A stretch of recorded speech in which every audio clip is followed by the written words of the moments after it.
आज आहे संकेतचा बड्डे आणि त्याच्यासाठी आणलेला आहे केक, पण तो खूप लवकर आणला आणि इथं आम्ही नवीन घरी आलो आहे ठाण्याला, तर त्या कारणाने तो झाला आहे मेल्ट.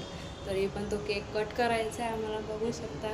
तर त्याला थोड्या वेळाने आम्ही त्याला बोलवणार केक कटिंगसाठी. करतायत ओवळण्याची तयारी संकेत बड्डे असल्यामुळे. खुशी बघा किती मस्त एक्साइटेड आहे केक कटिंगसाठी.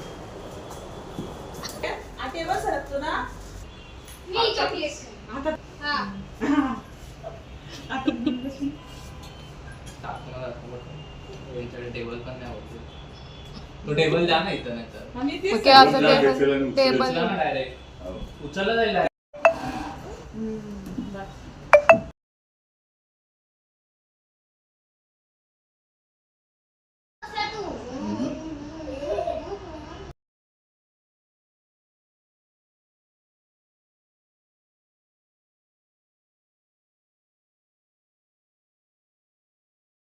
खा खा खा तसंच खा तू आता. सर्व तोंड वगैरे सर्व भरून ठेवले.